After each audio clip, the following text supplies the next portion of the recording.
Shalom, shalom, les bien-aimés dans la foi. Nous osons croire que vous vous portez bien par la grâce de Dieu.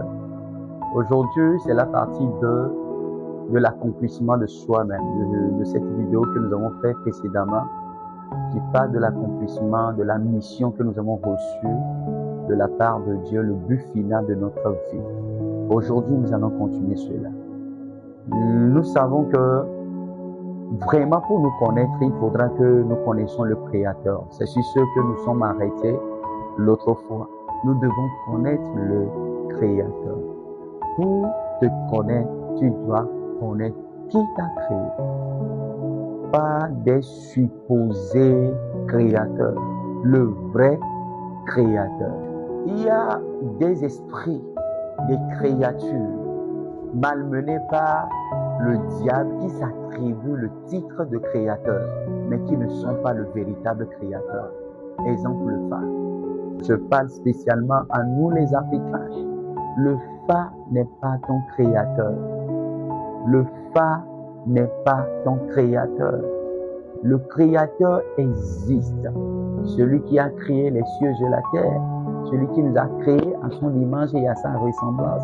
Ce dernier existe. Pour te connaître, tu dois aller chez lui. Vous savez, l'anecdote, c'est que les trois mages ont reconnu que Christ est le roi. Mais ils ne savaient pas qu'il n'est pas simplement un roi pour les Juifs. Il est le roi des rois. Ce qui veut dire qu'il est l'ultime chef à tous ceux-là qui sont des dominateurs, tous ceux-là qui sont des principautés, des princes de ce monde, à tous ceux-là qui sont des esprits méchants du deuxième ciel. Il est le roi, le prince de tout l'univers. Mais les mages n'ont pas pu déterminer cela. Les mages n'ont pas compris que ce roi qui est venu, il n'est pas venu pour régner, mais il est venu pour se sacrifier afin que son peuple soit libéré de leur captivité. Les mages n'ont pas vu cela. Donc le phare ne verra jamais ta mission. Ta mission est cachée au centre de la personnalité divine. Pour connaître qui tu es, pour découvrir ta vraie personne, tu dois aller à la connaissance de celui qui t'a créé. Et je parle de Dieu. Je parle de celui qui a créé les cieux et la terre. Je parle de celui qui s'est incarné dans la personne de Christ. Je parle d'Emmanuel. Je parle du Fils de Dieu qui est l'image de ce Dieu invisible qu'on n'a jamais vu. Donc depuis Abraham ou depuis la création, Dieu s'est exercé à se révéler à nous. Dieu s'est exercé à nous permettre de le connaître. Donc du coup, c'est pour dire à quelqu'un, si tu veux te connaître, tu dois connaître ce Dieu-là. Et maintenant, spécialement aujourd'hui, ce dont nous voulons parler, c'est le cheminement qui amène vers la connaissance de Dieu. Comment connaître Dieu? Ce Dieu créateur du ciel et de la terre, de l'univers, de toutes les galaxies, ce qui porte une vie en elle. Comment le connaître? Nous allons lire quelque chose dans la Bible. Nous sommes dans le livre de Genèse 1, le verset 27 au verset 28.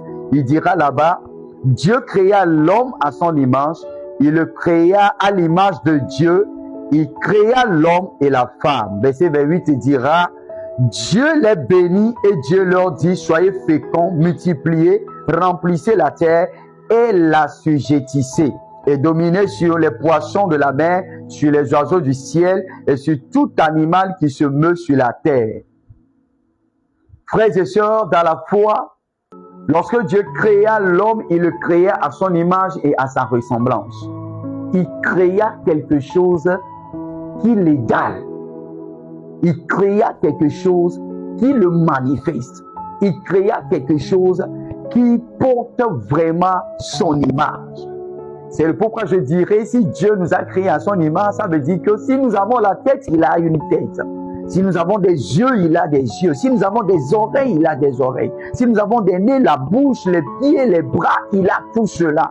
Parce qu'il nous a créés à son image afin que nous puissions le ressembler. Ce n'est pas encore fini.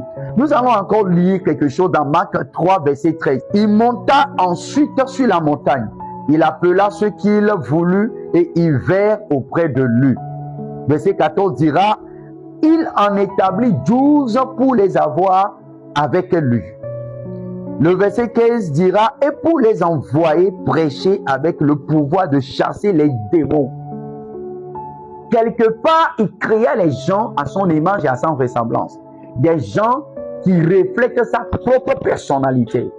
Une autre part, il choisit des personnes et la Bible déclare qu'il les appela vers lui et les amena quelque part pour que ces personnes soient avec lui, passent du temps avec lui.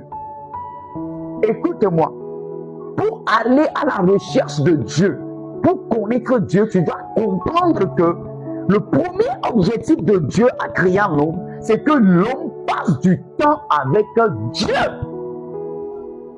Et dans la Bible, dans la Genèse, tu verras qu'il venait chaque soir causer avec Adam, discuter avec Adam, parler avec Adam. Dieu aime la communion, Dieu aime la relation, Dieu aime l'intimité. Quand il a appelé les 12, il ne les a pas donnés pour objectif ou pour première mission d'aller évangéliser la parole. Il les a appelés pour qu'ils soient avec lui. Tu veux connaître Dieu, tu dois apprendre comment être avec Dieu. Tu veux savoir qui il est, tu dois apprendre comment passer du temps avec lui. Pas comme on le fait d'habitude. Pas comme on vient, on prie sans notre personnalité, sans notre cœur, sans notre présence. Et on quitte cette prière-là et on se dit que nous, on a prié aujourd'hui pendant 6 heures de temps, pendant 8 heures de temps, sans communier, sans être en relation avec Dieu. Dieu a appelé les 12. Je parle de Jésus, Dieu, qui a appelé les 12 pour passer du temps avec lui, pour demeurer avec lui. La première chose pour connaître la personne de Dieu, c'est passer du temps avec Dieu, demeurer avec Dieu, communier avec Dieu. Mon frère, j'appelle un frère, j'appelle un chrétien, j'appelle un serviteur de Dieu à maintenant revenir vers la communion avec Dieu. Nous le savons, ce sont des choses fondamentales de la chrétienté, mais aujourd'hui qui sont bafouées. Nous pensons que la première chose, c'est d'aller servir, c'est d'aller prêcher, c'est d'aller évangéliser, c'est d'aller guérir les malades, c'est d'aller faire tout ce que nous savons faire. Mais je viens te dire aujourd'hui, l'important pour Dieu, ce n'est pas ce que tu fais. L'important pour lui, c'est de passer du temps avec lui. Passer du temps avec lui. Passer du temps avec lui, mes frères.